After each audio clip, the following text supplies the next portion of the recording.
G'day ladies and gents, welcome to War Thunder with Mags. Yes, I am back. The internet connection seems to have stabilised itself. It's still having the odd glitch every now and again, but for the most part, we're back in business. Now for my first video coming back, I wasn't entirely sure exactly what I should be posting up for this one. I mean, so much has happened. The last major video I posted was actually my overcompression video, and there was a lot of stuff that I wanted to address out of that. But then Gaijin announced there was going to be a new matchmaker applied sometime after patch 1.43 goes live. We're not entirely sure on the time frame of that, so I was going to have a little bit of a talk about that. And then 1.3 went and dropped. I really had no idea what to post here, so why not start with a new plane? This is the F7F Tigercat, and this is one of the planes that I was really looking forward to in War Thunder patch 1.43. I always thought it was going to be good, but I was not expecting what I found. Now I'm out with Combat and Axe for this match.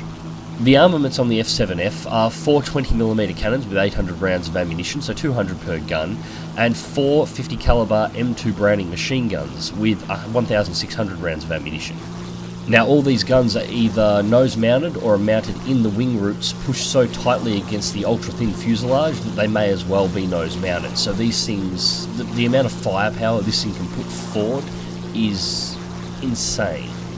The aircraft's overall manoeuvrability is quite good. It has a very good turning circle. It reminds me a lot of the P-38, to be perfectly honest. In terms of speed, this thing will redline at 850 in a dive. As you can see here, its yaw rate isn't particularly great, but if you are gentle, you can make it bring itself around. Actually, that's probably a good way to describe the overall handling for this aircraft. You need soft hands. You cannot manhandle this plane. It will not respect you for it. The climb rate is amazing. From takeoff to 10,000 feet, it will climb with a premium Spitfire when it's dead stock. From 10 to 15, the Spitfire will only get about 1,000 feet above it. Up to 20,000 feet, it will rematch it. And here's that awesome dive speed that I was talking about, past 800, and there's the overspeed warning, 844 kilometers an hour in a completely stock aircraft. Its overall energy retention is also quite excellent. It actually has quite a bit of trouble bleeding that speed off, even in a completely vertical climb, which you'll see here in a second. I actually overshoot this D13 because I have so much energy built up, I cannot lose it fast enough. Even turning the WEP off didn't help. So holding vertical, 380 meters apart, he makes his peel over and I'm still going up. He had stalled and made his turn back down. I was still doing 400 kilometers an hour. So just bring it back around, re-point the nose down. Now I've got all the time to dive in on him. Still just getting used to the roll rate and the way the aircraft yaws at this point. Looks like he's going in for one of our B-17s. B-17 is firing defensive fire at him as well. I fire my shots and I connect with him the same time the B-17 does. The B-17 gets a kill, I get the assist. That's alright, I have 2 more targets up my rear that I can engage at will, and I actually better engage them in a real hurry. They're engaging Axe pretty heavily at the moment. Combat's moving to assist and I'm just bringing the plane over to do the same. Now as you saw there, the guns, even dead stock, are quite accurate. They're very focused, they have very little spread, they are very good sniping weapons, so this thing can engage targets quite accurately from quite extreme ranges. Now Combat's made his dive in to try and save Axe. Unfortunately he's opened himself up to this D13, so I have to clear his tail here first, and he's out of the game. First kill. And it really is as simple as that. If you get in front of this aircraft with this much firepower, it will just destroy you. Now it looks like we're getting dove in on. G6 passed through to the left, I make my bank out. Now as I said before, this was my first ever battle in this aircraft. You'll notice I'm not using the combat flaps at all at any point during this match, and that's because the plane was so fast I wasn't entirely sure what point or what speed the combat flaps would rip off. G6 tries to reverse turn to get back onto Combat's tail, and I take his wing and send him on his way back to the hangar to wait for his next match. Second kill. Now as it turns out, I probably didn't have to worry about the combat flaps too much. You do get a retract flap warning at 600 kilometers an hour, but besides that, combat flaps seem to be able to be deployed comfortably at over 500 kilometers an hour, and the change they make to the turning circle is quite significant. It really does tighten it up and make this thing even more dangerous again. So as Combat and myself begin hunting for our next victim, I've been singing a lot of praises to this aircraft. Is it really that overpowered, or does it have any weaknesses? Well, yeah, it does. If you have a look at the thickness of those wings, there is next to nothing to them, and this is reflected in the damage model for the aircraft. I honestly think the wings of the F7F were crafted using top secret stolen Japanese origami techniques. They really are made of paper. If you take any hit on the outer wings, the outside of the nacelles, 9 times out of 10 your wing will just shear off, and that is 30 caliber hits, that's 30mm hits. It doesn't matter what hits you on those wings, it is likely going to snap it off 9 times out of 10. You cannot take a hit in this plane. So 2 targets ahead. First target is going to be the 109. It pulls itself into the vertical, a silly mistake to make, and there's another wing gone. 3rd kill. Complete the loop out. Now combat's just let me know I have 2 Focke-Wulf 190 D13s to my 6. I've picked out one, he's moving to engage the other. I'll get rid of the Puma player. Now I quickly spin the camera around to check my 6 to make sure the second D13 isn't making a move on me, and I completely miss the Puma player's wingman in his D9 coming in from the right. Puts a light hit into the fuselage. The fuselage can take a hit in this plane, so that's not too bad, but it has triggered off a fuel leak. Now at this point I've just popped the combat flaps for the first time in the battle. I didn't leave them open for long because I wasn't sure what speed they would rip off at, but I needed to get this thing around as fast as possible. Try and spike the 190, but I had to pull out of that pretty quickly. We're at such low altitude at the moment. If I continued through, I would have pancaked. Pop combat flaps again to bring this thing back around so I can move to try and cover combat, but no need. Target goes down. Bring the nose around to engage the second 190, but there's no real need. He's pretty much covered at the moment and going in hard. And at this point, that was pretty much the end of the match for me. I head back to base, get the fuel leak plugged up. There's only one or two aircraft remaining on the enemy team. By the time I've got the plane repaired and gotten back in the air, the match was over. So let's go through and check out the results. So this was a pretty big match. First place for the team with 3 kills and 1 assist. Combat comes in 3rd place. Unfortunately, Axe had a pretty bad game on this one, but, you know, it happens. We got the Teamwork Award, Multi-Strike X2, Shadow Strike Streak X2, Win Streak X3, Soft Landing, The Best Squad, Terror of the Sky, Bulletproof, On Hand, and I got a 7,500 Battle Trophy. Totaled out at 80,930 Silver Lions and 8,222 research points. That was also almost the fuselage repair modification in the first battle that I ever flew the plane, so not a bad battle overall. So the F7F Tigercat, a hell of a little monster it is. Now this thing, it has its disadvantages, mainly based around its damage model. It is extremely vulnerable to fire. It is very easy to destroy. However, the thing is that goddamn fast that you shouldn't have too much of an issue. You simply need to fly this plane with the same principle as flying a jet fighter. If you cannot kill it, outrun it, and you'll be safe at all times.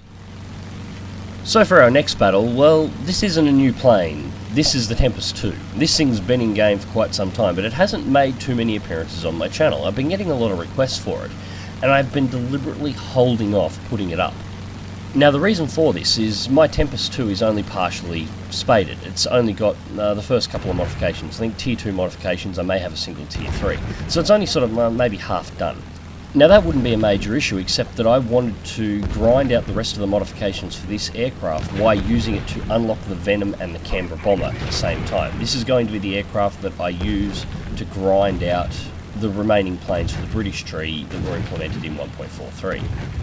Now this battle was also my first battle in patch 1.43, so this is where I first started discovering the new 6km spotting mechanics.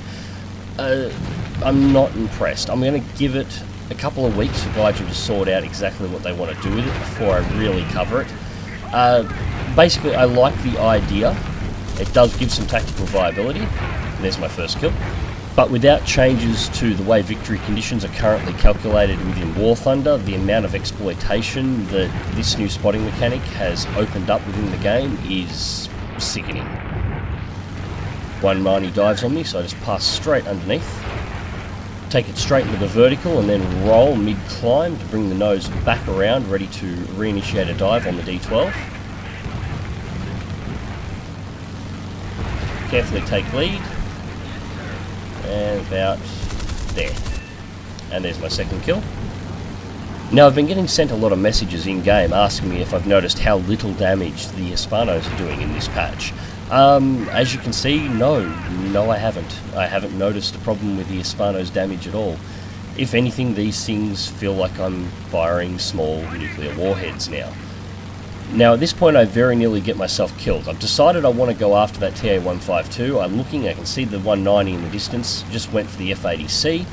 I continue my move on the TA-152 and only realise at the last second that the D-12 was gunning for me. The red flash that popped up on screen then wasn't actually a connection from any of his rounds. I got splashed by a flak burst at exactly the same time that we crossed over. I imagine he took a hit from it as well. So that pass, neither one of us managed to connect, but that could have been fatal to me. However, he appears to be passing out of the area and I have a TA-152 that I want to kill. It looks like it's making a move on one of our teammates, so I'm going to fix that. Quick shot, remove the wing, third kill. That was actually an interesting little encounter there. I shot the TA-152, who shot the guy who was on my team, who shot one of the TA-152's wingmen, all at the same time. 4 targets engaged at exactly the same moment. I'm the only one to fly away. And as short and as sweet as that was pretty much the end of this battle for me. I loiter around at around 10,000 feet for the rest of the match, just flying top cover for the rest of my team. Most of the 190s and enemy aircraft that are left, I think there's only 3, are now grass cutting, so I wasn't going to go down there with them. I just lurk around up here to make sure the rest of them don't get any funny ideas about coming back up here to try and fight at altitude, and let the rest of the team divide up the kills. Now, if I'd got stuck into the battle, I probably could have pulled a first place out of this, but I come in a respectable second with 3 kills. Now, this was my first battle, so this was the first time I'd ever seen this award before, and I was trying to work out what the hell is Shadow Strike Award.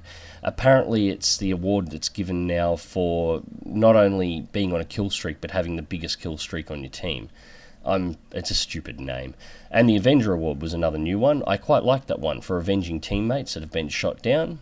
Terror from the Sky, Bomber Hunter, and of course, Killstreak Awards, 67,895 Silver Lions. Now, 32,264 RP. Before anyone loses their shit, you would have noticed the first battles for any nation that you performed on the day of patch release, they seem to give a bigger award initially. It was something to do with RP that is built up over time being re-delivered back into the game. I'm not entirely sure how the system was meant to work, because I should have enough RP built up for having all the aircraft in the game complete that I should have just straight up unlocked the Venom. I didn't, but I'll take 32,000 RP, that's cool. And the new unlock system. This is actually a much neater way of viewing stuff. I can actually have a look around and see what's there and plan a little bit better. I quite like this window. This is a good change. It also turns out that I had 2 unlocks on the Tempest II that I hadn't got around to applying yet, so stick those in, and as you can see, that's the current condition of my Tempest II for that battle. So, I guess the summary here is no, I'm having no problems with the Hispanos at all, and the Tempest II is still an absolute beast. I do love this plane, and now the patch has ticked over, and I have some stuff to grind. I'm going to use this plane a lot, and I'm really looking forward to flying it. As for everything else in 1.43, I'm probably going to wait a couple of weeks and let Gaijin hotfix and patch and make little adjustments and changes before I really go into the patch overview. That'll give me a bit of time to establish everything that they've done and, you know, give them a chance to work the bugs out of the system, because there are a few. I also have to say, I love this hangar. This hangar is absolutely gorgeous. I can't stop looking at it. The only thing that's missing, the only thing that doesn't make this hangar perfect right now, is there are no people moving around. Gaijin need to add in some, you know, a guy leading against one of the trucks, you know, just having a cigarette next to it. A mechanic working on the aircraft in the background. Maybe have an aircraft from the nation you currently have selected occasionally do a flyover of the runway or something. A bloke standing up in the control tower. You know, just, you know, put some little people models. They don't have to be particularly high resolution. It's not like we're going to be zooming in on them particularly close. But just some people to make the runway feel like it's alive, and this would be perfect. Anyways, ladies and gents, I hope you enjoyed this video. Click like if you do, subscribe if you want to see more. Fly smart, fly safe, and I'll catch you in the skies.